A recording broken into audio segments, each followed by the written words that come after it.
আসসালামু আলাইকুম এভরিওয়ান। তো সবাই কেমন আছেন? আশা করি সকলেই ভালো আছেন। আলহামদুলিল্লাহ, আমিও ভালো আছি। গল্প কিন্তু আরও মজার হয়ে উঠেছে। আর এটা কোনো গল্প না, এটা ওই সব মানুষের আবেগ যারা নিজের প্রিয় মানুষটাকে নিজের চেয়ে বেশি ভালোবাসে, কিন্তু কোনো অধিকার বা কিছু বলতে পারে না, তবু ভালোবেসে যায়। আর এটাই হলো ভালোবাসা। অনেক কথা হলো, এখন আসেন গল্পে যাই। তুই ছাড়া কিছু চাইনি গল্পের ১১ নম্বর পাঠ। রাত ৩টা, মিম একা বারান্দায় বসে, হাতে চিঠি। চিঠির উপরে লেখা, আরি, যদি কখনো মনে পড়ে। সে লিখে যাচ্ছে, আমার ভালোবাসা কোনোদিন প্রমাণ দেওয়ার ছিল না, তবু আমি লড়েছি চুপচাপ। তুই আজ আমায় চিনিস না, কিন্তু আমি তো তোকে ভুলতে পারিনি। তুই তোর জীবনের সুখে থাকিস, আমি আর বাঁধাও হব না। সে চোখের পানি মুছে চিঠিটা জানালার নিচে রেখে চলে যায়। শাহেদ মিমকে বাড়ির বাইরে দেখে। সে গাড়ি থেকে নেমে দাঁড়ায়। শাহেদ ঠান্ডা হেসে বলে, তুমি তাহলে সত্যিই চলে যাচ্ছ? তোমার ভালোবাসা কোথায় গেল? ওর জন্য এত কিছু করে তুমি শেষ পর্যন্ত হার মেনে নিলে? মিম চোখে আগুন। ভালোবাসা মানে জিতে যাওয়া না শাহেদ, ভালোবাসা মানে কাউকে নিজের থেকে বেশি ভালো রাখা। তাই আমি হারলেও ও যেন বাঁচে। শাহেদ গর্জে ওঠে, ও শুধু বাঁচবে না, ও আমার ক্রীড়া হয়ে থাকবে। আর তুমি আমার, আমি যা চাই তা পাবই। তার হাসি এতটাই ভয়ঙ্কর যে বাতাসটা কেঁপে ওঠে। হাসপাতাল। আরিয়ান এখন তীব্র মাথা ব্যথায় কাতর। সে বিছানায় চিৎকার করে ওঠে, কে আমি? কেই মিম? আমার ভিতরে এত ব্যথা কেন? আমি তো কিছু ভুলিনি, তবুও সব অচেনা। হঠাৎ সে দেয়ালের ঘড়ি ভাঙে। তার মা এসে দৌড়ে ধরে, বাবা, তুমি ঠিক আছো না? আরিয়ান, চোখে ফাঁকা দৃষ্টি। আমি কারো জন্য কাঁদছি, অথচ জানি না সে কে। রাত। শাহেদ ডাক্তারের কাছে গিয়ে আরও ভয়ঙ্কর সিদ্ধান্ত নেয়। শাহেদ, আমি চাই এই ছেলেটা যেন নিজের ছাড়েকেও চিনতে না পারে। তাকে এখনো একা করিনি, এবার তাকে পাগল করে দেব। ডাক্তার ভয়ে কাঁপছে, এতটা নিষ্ঠুরতা! আপনি তার মৃত্যুর দিকেও ঠেলে দিচ্ছেন শাহেদ ভাই। শাহেদ, চোখে আগুন।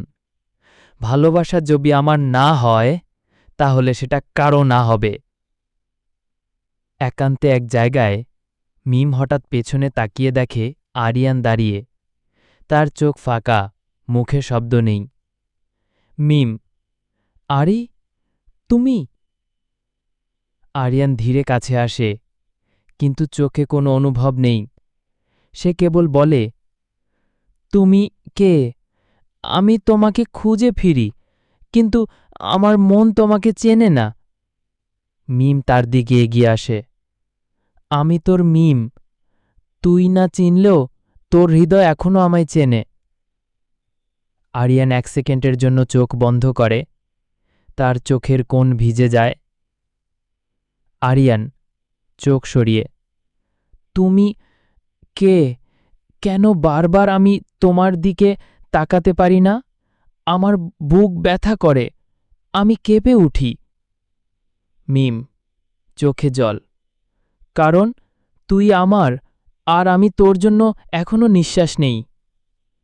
আচমকা ডাক্তার ঘরে ঢুকে মিমকে বের করে দেয়। ডাক্তার রাগী গলায়, এই মুহূর্তে ওর সামনে না যাওয়াই ভালো, ওর মস্তিষ্কে চাপ বাড়ছে।